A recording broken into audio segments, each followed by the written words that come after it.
Hello, and welcome to another episode of We Don't Know What to Watch, the podcast where two guys watch random movies and then talk about them. And with me, as always, is the amazing, the incredible, the Ken Jennings to my James Holzhauer, Kyle Mulford, and I'm Noah Saturn. How you doing, Kyle? I'm good. How are you doing? I've been watching a lot of Jeopardy lately, so that's why I came up with that intro. Okay. I was like Ken Jennings. And now that you say that, I'm like, okay. I was like, I know the name. Why do I know that name? Right, I have not been watching a lot of Jeopardy lately. Yeah. Who is hosting that right now anyway? Right now it's actually Ken Jennings, and he's splitting the hosting duty with Mayim Bialik. Oh, okay. Alrighty. And anyway, so this is one of our mini episodes, sometimes maxi episodes, called What You Watchin'. So Kyle, what you watching? Well, let's get to it. First off, family movie night, rented a DVD and watched Sing 2 with the family. And it's the old ragtag group of singers from the first Sing movie, animated feature, and they're trying to get onto some show in, LA type place. And there's a lot of singing by animals in an animated movie. It's a cute movie for kids. I wouldn't go seek it out as if you're an adult, but if you got young kids, go ahead and watch it. If you like the first one, it's not as good as the first one, but Wasn't Bono the lion or something? Yes, but I was just going to mention that you do get some U2 in there and Bono actually singing. So that's always good. And then on HBO Max, I finally watched The Batman. Yes. I dug it. I dug it a lot. It definitely seems like a Kyle movie. Yes. Did you watch this one? You said you watched this one. That's right. You mentioned that last time, didn't you? Yeah, this was like a 3-hour Batman movie, and that length did not bother me at all. I dug the hell out of this movie, I thought. Did you ever pause to go pee? Not once. My goodness. Just sat. You have that option too. I do. Just sat straight through the whole thing. It was great to see Batman actually doing like detective work and trying to figure out who's behind something. Yep. And I thought Paul Dano was kind of creepy as the Riddler. The only thing I was discussing with someone else, I wish they would have done something better with the Riddler's costume and had some sort of indicator of like a question mark on there somewhere instead of that weird mask thing that he wears. And yeah, I don't know. I know they're trying to go gritty and more realistic and whatever, but I was like, I mean, you still have Batman. At least like a spray paint, like a question mark on the back or something. Yeah, something like that. Because, I mean, you still have a man dressing like a giant bat. So why not have a question mark on the Riddler's? Yeah, I know there was question marks. Stretch. Yeah, but I did like the whole thing, and I liked all the actors. Zoe Kravitz, right? Yes, as Catwoman, and Jeffrey Wright as Commissioner Gordon. He was great. And I like this was, every once in a while it's like a little different. This one where he's like actually working alongside with the Batman. And, sometimes it's like they'll send up the signal, but they're not supposed to technically be working together. I liked the whole dynamic between those two where they're like, what's he doing here? And he's all like, let him in. He's with me. Yep. So, no, it was really great. The only thing I didn't like about it was Robert Pattinson's hair as Bruce Wayne. It was like, you don't look like a billionaire playboy. You look like an emo kid. To be fair, he is an emo kid. He is an emo kid. So I thought that he was good in the role. I know some people. I've talked to some people that are like, oh, he was really wooden. I'm going, no, he was standoffish, is what he was. That's kind of how he needs to. I liked his portrayal of Batman and Bruce Wayne. So yeah, good movie. Definitely check it out. Yep. And a sequel has been greenlit. So no surprise there. I'm excited. Hope they don't do the Joker. I just really hope they don't do the Joker. No, they need to do. You know what they need to do is, since they're doing more of a detective type Batman, is do like the Long Halloween. That'd be interesting. But also, like, if they wanted to get a little out there, I think Clayface would be great, or Man-Bat would be great. Man-Bat, Kirk Langstrom, that would be a good movie. Because I feel like this Batman is a bit more compassionate, so half of it could be about Batman trying to figure out a way to cure Kirk's condition. Yes, and that would actually be him trying to solve something again. Yeah. I think that's a great idea, is bring in Kirk Langstrom. So, but yeah, nope. That's a high recommend this week from me. HBO Max.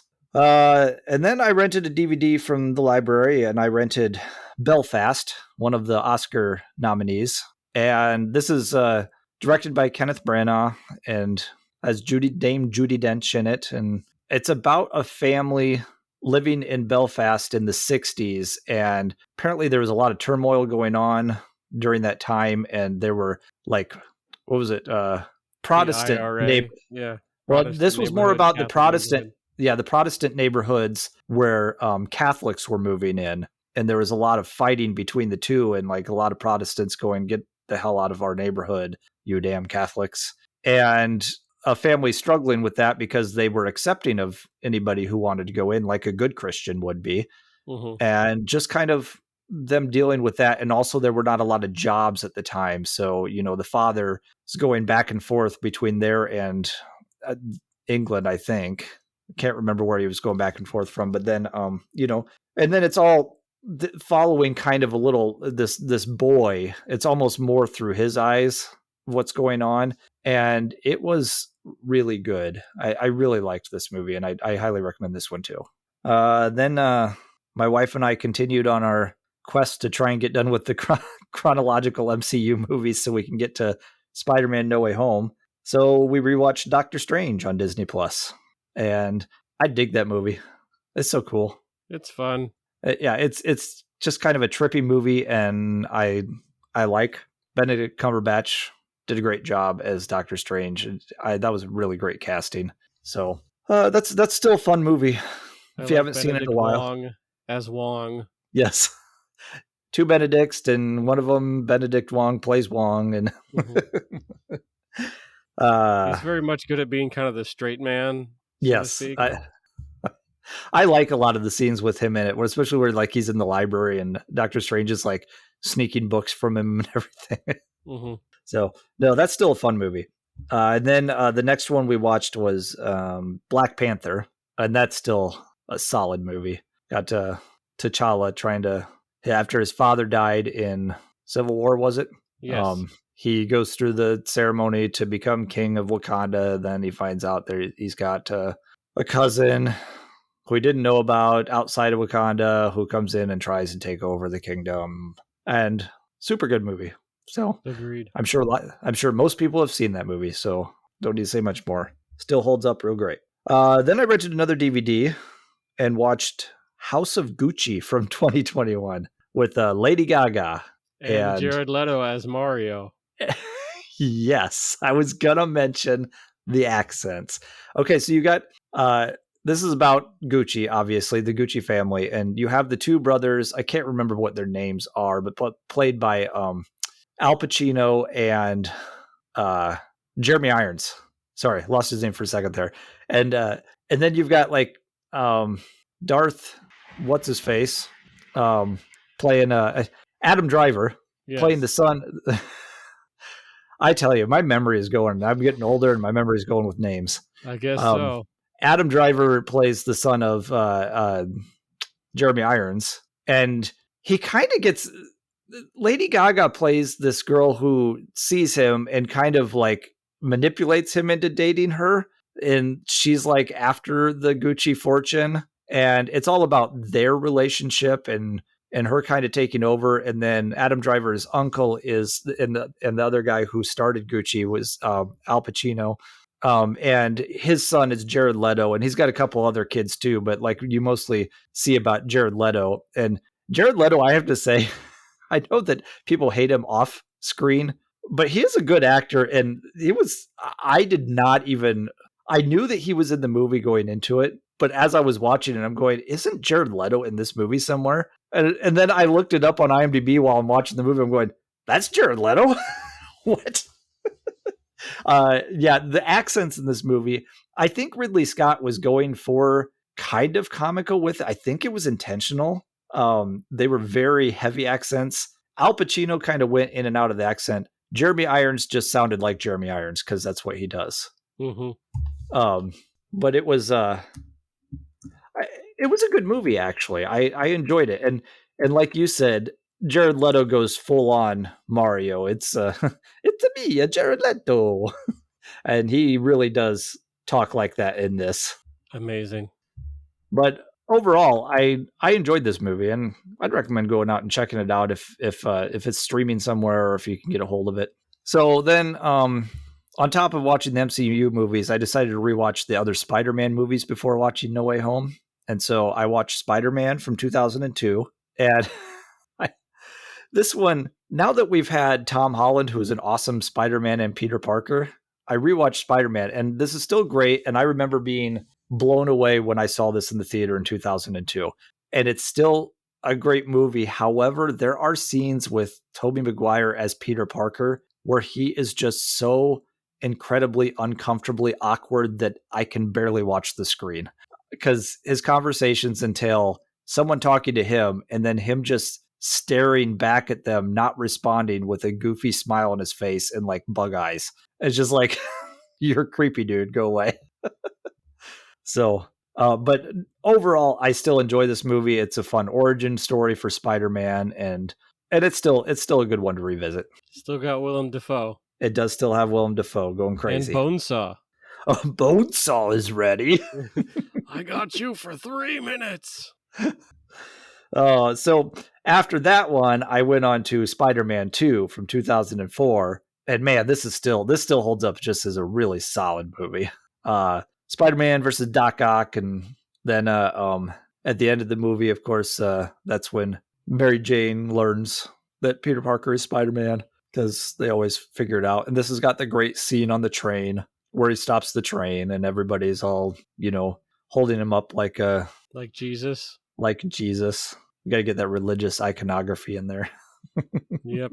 But it still is a really great scene, and Alfred Molina as Doc Ock is just great. And J.K. Simmons. And J.K. Simmons is great at everything. So, mm-hmm.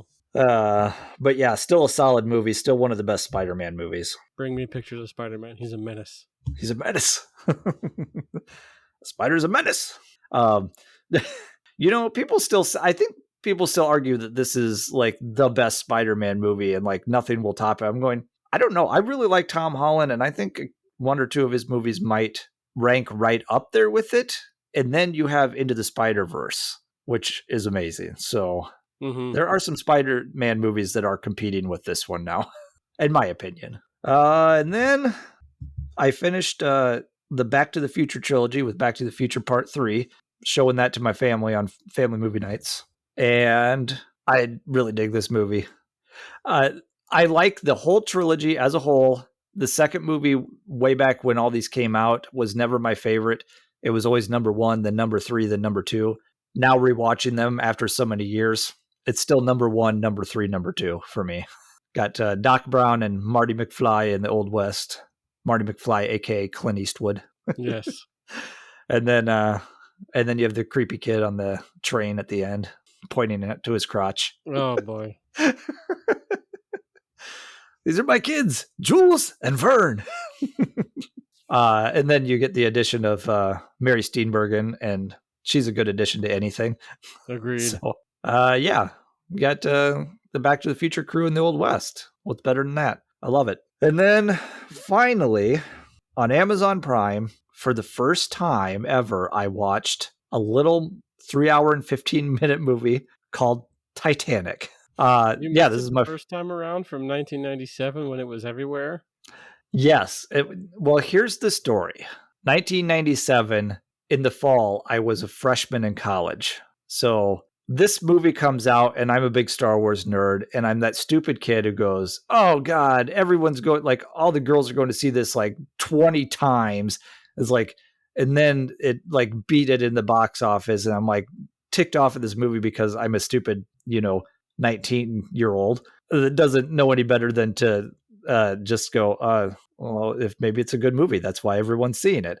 Well, then it made it even worse when this is the movie that everyone had bootleg copies of. We had the 2 VHS tape combo going through our dorm room, I think before it was even out. Nice. Or like going through our dorm floor, being passed around. I'm like, I'm not watching that crap. And the funny thing is I've always been a James Cameron fan. So I'm not sure, like, it was one of those weird things where I was like just unreasonably against this movie for some reason. Yeah, because you're a dumb kid. I was a dumb 19-year-old that didn't know any better, and I'm like I don't know what my beef was against this movie. I don't even understand what it was to like, and I was the one that was against it. I'm going, what was my problem?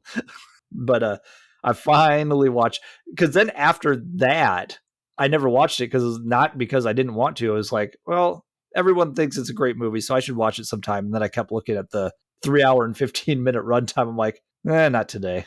Not today. But I finally watched it because I'm still listening to that Unspooled podcast where they're going through the 2007 list of the AFI Top 100. And this was an episode I listened to, was on this movie. So I was like, okay, time to finally watch it. And I enjoyed it. It was good. It's not my favorite James Cameron movie by far, but I really did like it. And I liked the structure of it. I liked Bill Paxton and his crew, talking to the old Rose and kind of her remembering everything. And I thought Billy Zane is a great villain. Have you seen this one? I have not. Never got around to it. Mom didn't want me to watch it for a long time because of the sex scene in the car. Oh, not because of the actual nudity before that? Well, that too.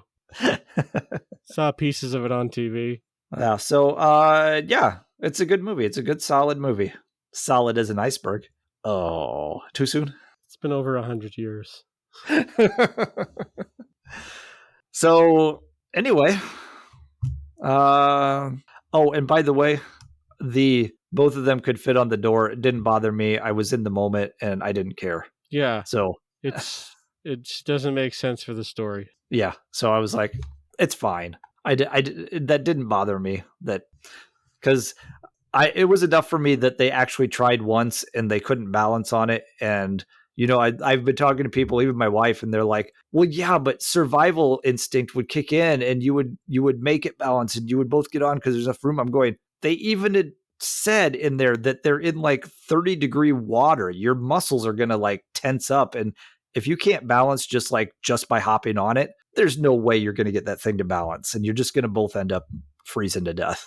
So, but yeah, I don't know. Maybe it could have worked, but I was in the moment watching the movie and it didn't bother me one bit. So yeah, that's one of those things that just comes from those IMDb dude bros. Yeah, and they made a meme and then started everybody who likes the movie even thinking about it, going, yeah, they could both fit on the door. I'm like, let's nitpick a movie to death.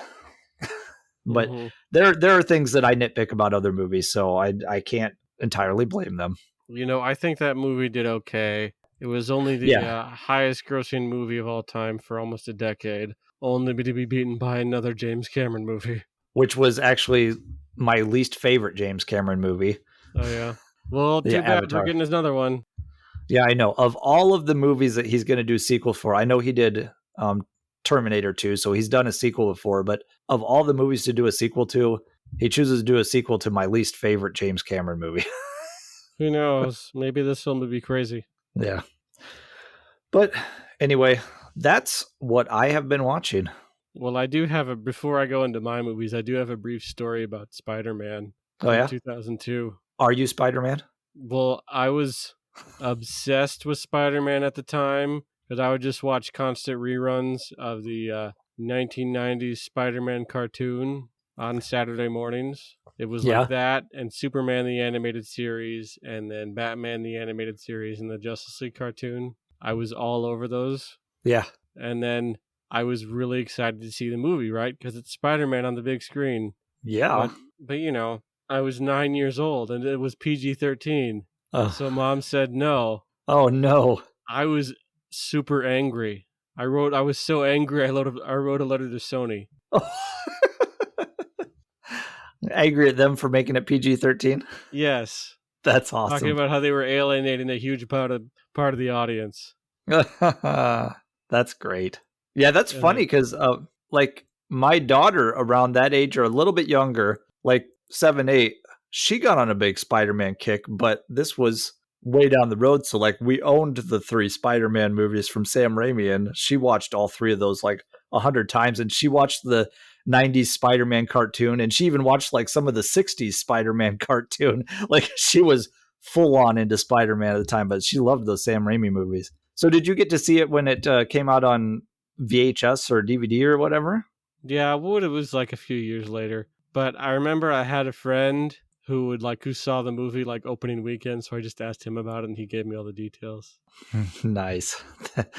That's funny. That's too bad. Didn't get to go see it on the big Yeah, and then I screen. think I just remember that I had this like early trade paperback. It was like Spider-Man and Doc Ock's, because this were for Spider-Man 2. I got this trade paperback of Spider-Man and Doc Ock's Greatest Battles. So just a reprint of a lot of the old like Stan Lee and Ditko stuff. And then I Yeah. also had like the first trade paperback for Ultimate Spider-Man, and I read those just over and over and over and over again. Nice.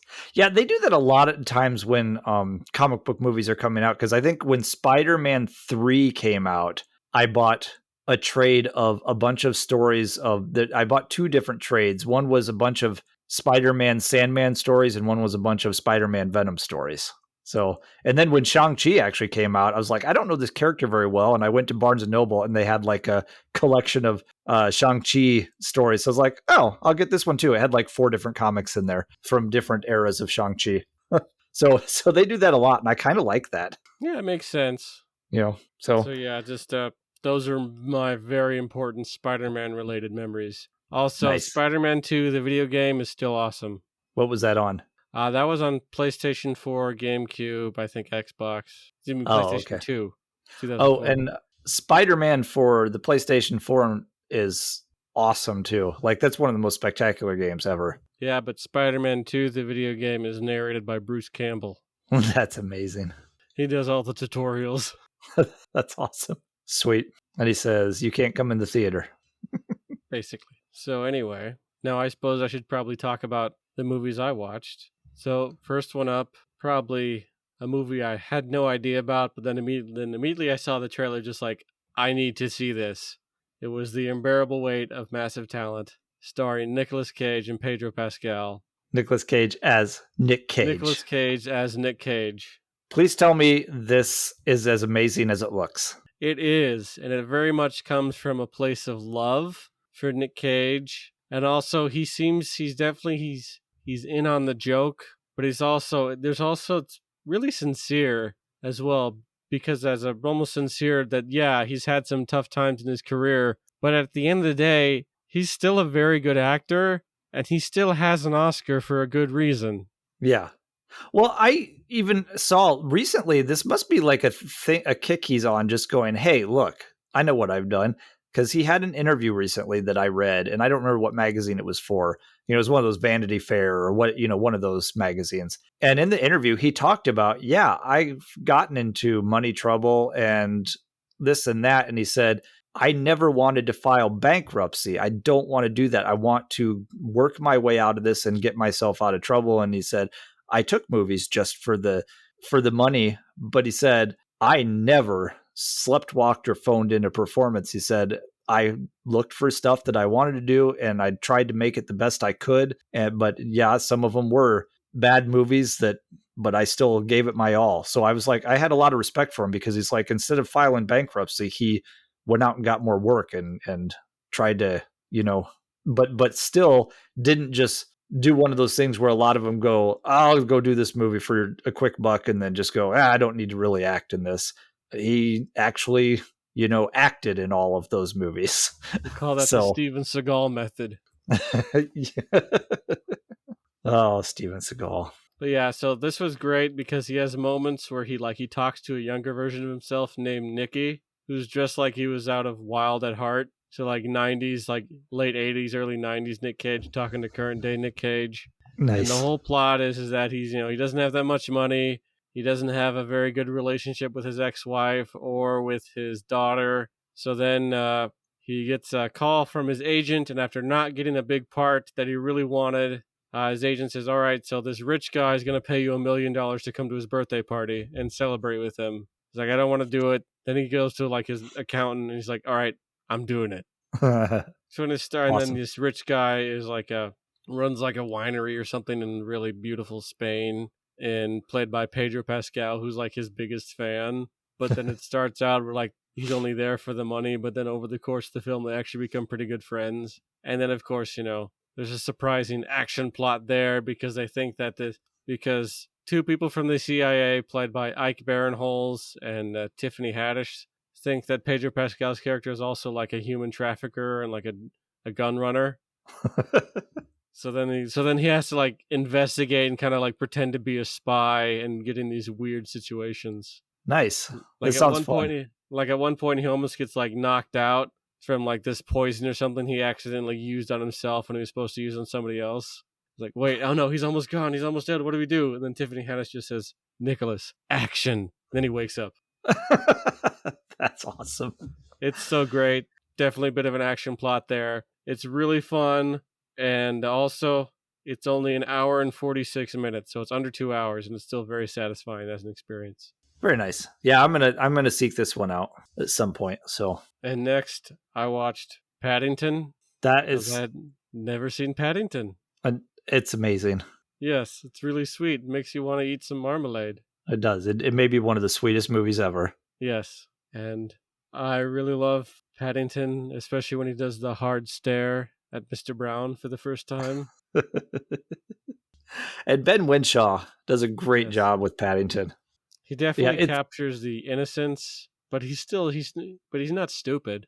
No, it's I don't know. It's just so like sweet and heartwarming and just like just a pleasant movie. And I think such a great family movie. It's sincere.